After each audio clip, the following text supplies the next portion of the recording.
Let me take you around on a short tour before we actually get into the tower on the top floor, because that's where we're going to start the renovation. But first, some history. So just follow me. Now, as you can see, on the left side we have some barns and an entrance gate. On the right hand side you can see the top of the tower, and that's the tower will work, and especially the roof has special interest, and the top floor, because that's the first part we will renovate. So the farm goes back as far as the year 900, and there's still some residues of an old tower. Now, we have to be very careful when we say the farm goes back to the year 900, because it wasn't the farm at the time. You can see the tower in front of me, and that tower was in those days a watchtower, a guard tower. The tower was positioned along the river the Schelde, which is right in front of me. This is a view from upstairs through the windows from the tower, and if you look very carefully you can see through the trees where the river is. That's the old Schelde. Now, of course, there are some trees in the way, but at the time the trees weren't there, and they could actually have a good view over the river, and they could see the other towers along the river, so they could signal each other. And they had it in different locations, and whenever barges would come up the river towards the city of Oudenaarde, which is downstream, they would signal each other from tower to tower with smoke and fire that the Vikings were coming, or that danger was coming, so the city was warned and they could close the gates. Now, that was the initial purpose of this tower. Now, the tower didn't look at that time like it's looking now, because that's over time it has been changed. But let's have a closer look on where we still have the traces of the initial tower. And this is the foundation of the very old tower, and it goes along this edge here. And it dates back to the year 900. Archaeological teams have investigated on it, and they confirmed that the age of this foundation is that old. Now, of course, over time people have erected a new tower on it, so you can see the new brickwork that came up afterwards, and the big blocks of stone that they put on the edges to fortify the tower. So this is a bit how the tower must have looked like in the years 900 and earlier than that. Not with this kind of brickwork, but you know, it had no windows because it was really a defensive tower. Now, after the years 900, up to the years 1500, farmers would start living around the tower, and they started to use the tower as a refugee in times of turmoil and trouble.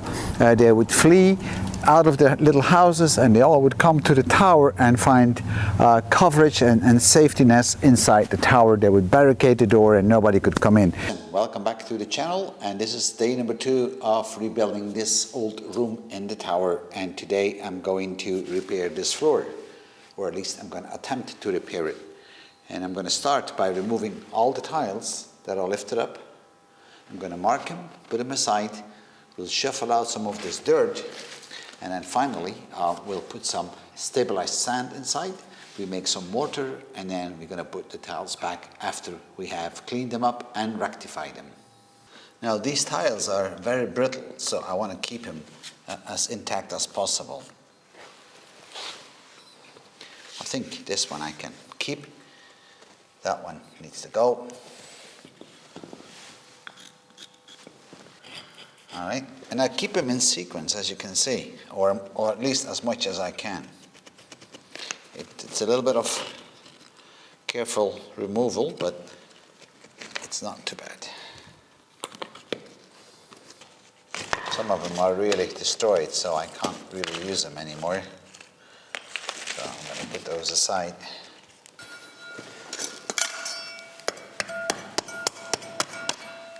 I have to do this very carefully, as I don't want to break the other tiles that are still there, so it's really a tough job to do.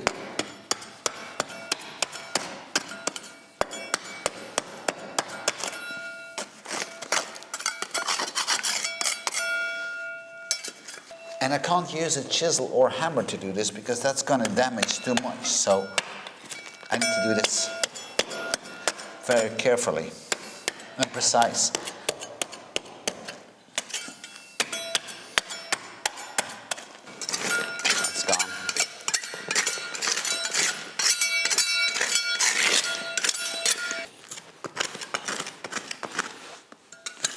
don't know who smoked here because I'm a non-smoker, but okay.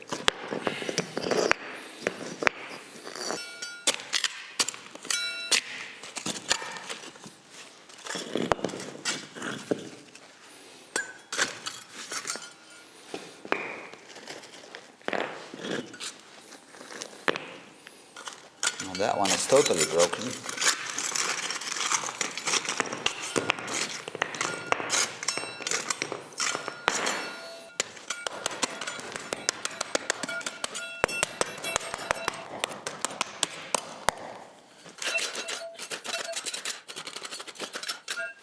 I've cleaned up all the edges and now it's time to clean the tiles.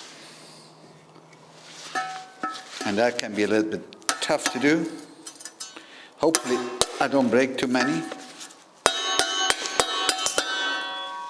Because some of that stuff is tough. I think they must have redone it.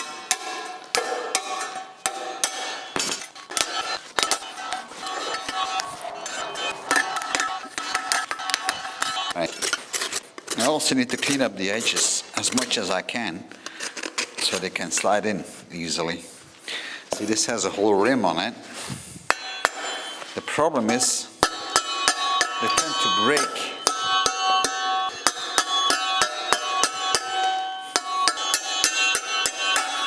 Now the black ones are pretty tough, but the red ones are very soft. Over the years I collected a lot of old building material, and these tiles that I have upstairs are so small and they are very hard to find. This size is way too big, but it's the same material. Sometimes you might be lucky and actually find one. So this is one that I found, but it's probably one I already recovered from upstairs. So I probably will have to cut it myself. Now here I have a whole pile of them that are quite nice. They are a little bit thicker, but not that much. They're about the same, probably about 3-4 mil thicker, but the format, see, is not the same. So I will have to cut this. So I'm going to prepare a few like this. I'm going to take a few with me, and then we can make some new tiles. Now I don't have the proper size of tiles, but I do have the same type of materials, so I can cut them. So this is the original size, and this one here is one I have already cut. Of course the edge is going to be a bit more straight, but that's all right. I think that will just work fine. And this is the actual original size, and you can see that I need to cut off quite a bit on the edges. For the little black tiles, or blue tiles as they call them, I will have to cut it out of bigger tiles that I have laying around. So I don't like that too much, but okay, that's all what I can do to restore that floor. So let me start cutting. So let's cut number 2. Got to find the right angle to place it, because these tiles are all handmade.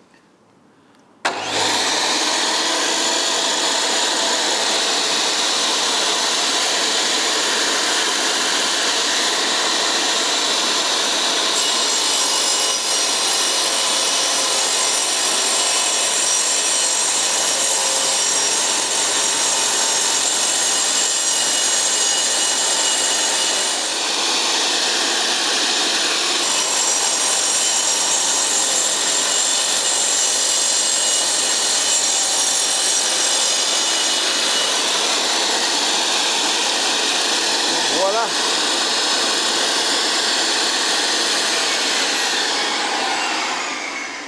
We have cleaned up the tiles, so now they are ready to be placed, and I also prepared a whole bunch of new tiles. And I will try to mix them in with the rest so it's not too obvious. If the surface would be too smooth, then I might soda blast it later. But right now, I think I'm going to go with this. So I've got 2 black ones, so now I need 2 red ones. So let's see if we can get this properly in. If they go in like this, because this is really, yeah, that will work. All right. Now, I prepared some mortar on the basis of chalk.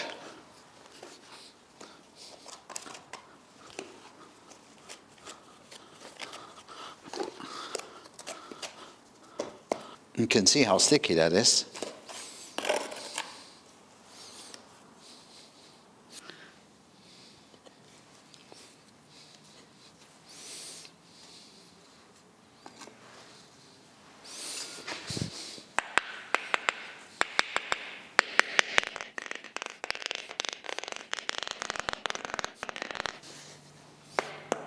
I think this is going to look all right. The next one that goes in is a black one. Now, this is a new black one that I created. So let's see if we can get it in. It looks that it's going to fit, but see, they vary sometimes a bit. Maybe the other one fits better. Let's see. Yeah, that will fit. Let's put that one in.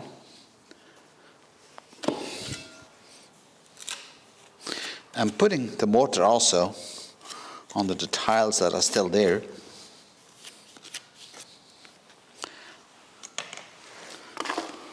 Because while I was cleaning it up, some of it came out. All right, so let's see if we can get this in properly.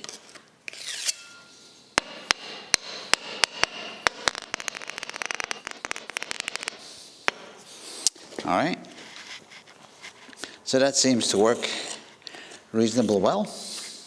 Here I'm going to need 2 black ones, so let's see if I can do it with the newly cut versions. That's one, and that's going to be an old one, I think. Yeah, but that will work.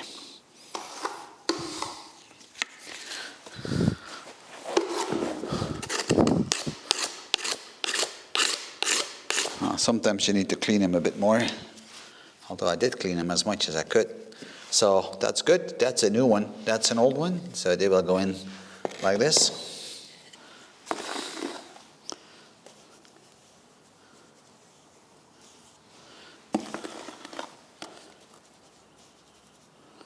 Okay.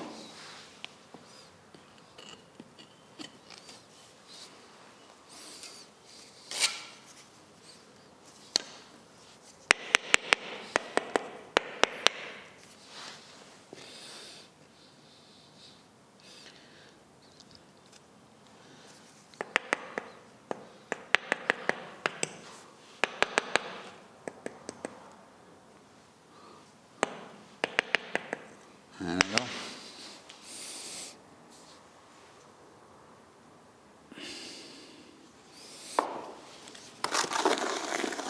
And that's how we're going to continue.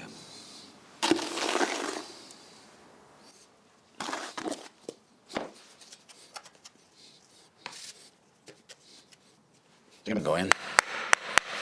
Now that I have a bit of a better view on this bar, I think there's a change of plan. I'm going to stop putting the tiles for the moment because I'm running into an issue that the bar is in the way.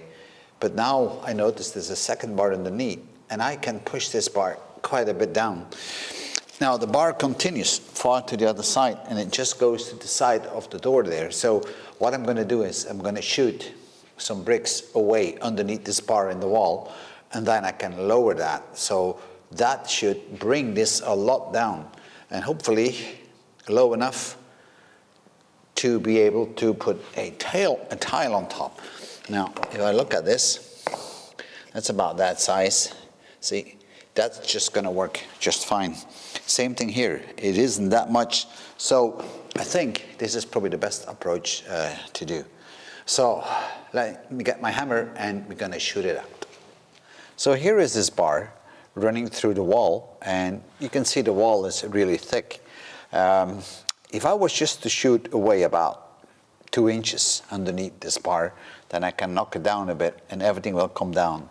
I hope I can knock it down. There's a big eyelet here. I don't know if you can see it, but that I can then knock down, and then the whole thing should sink down a bit. And then we just fill it up with cement again. I don't think that's a big issue. So let's give it a try. And by the way, somebody recommended this to me on YouTube. to actually do this kind of a thing. So I've given it some thought and I'm doing it.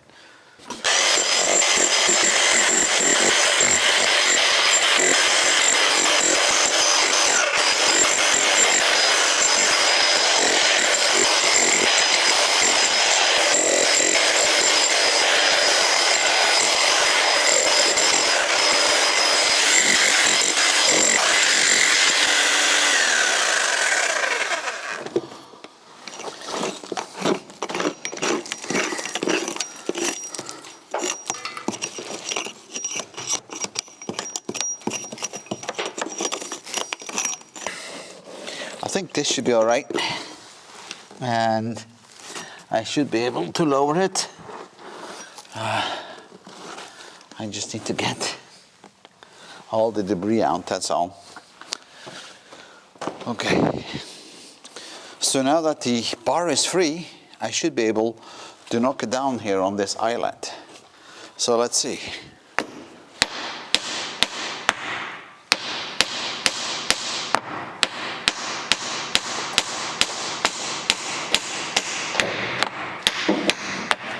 Yeah, and it's going.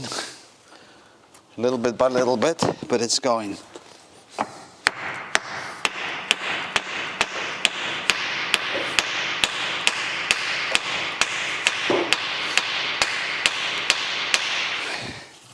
It is really going pretty well. It already came down like a big inch, actually almost 2 inches.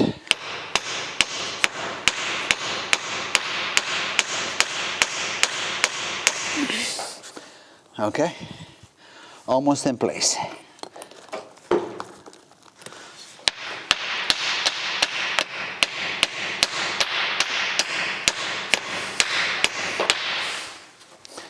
I don't think I can get it much lower than that.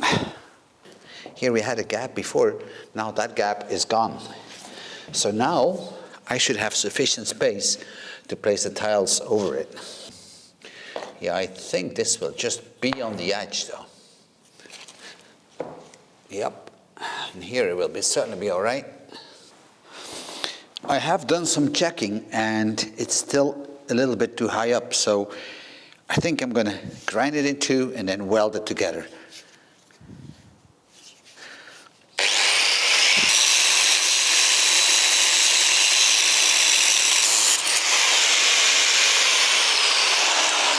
All right.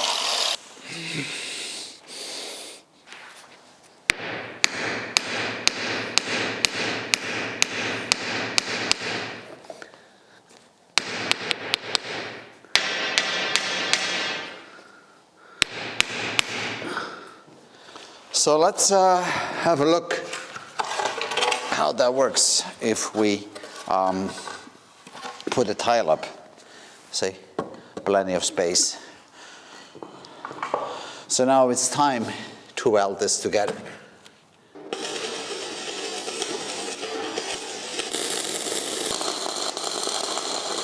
So folks, this is it for now. I was hoping that I could have placed the floor up today, but that was not the case because I had to make some extra tiles because I didn't have enough tiles. And then I started to think about this bar, to leave that bar or this rod visible or not. And you know, somehow I didn't think that was right. And somebody mentioned to me on YouTube actually to try to lower it in the wall, and that's exactly what I've did. We lowered the bar here in the wall and already put some cement up, so now that's firmly in place. I'm going to let this dry, and I welded the bar together as well after we cut it in two pieces.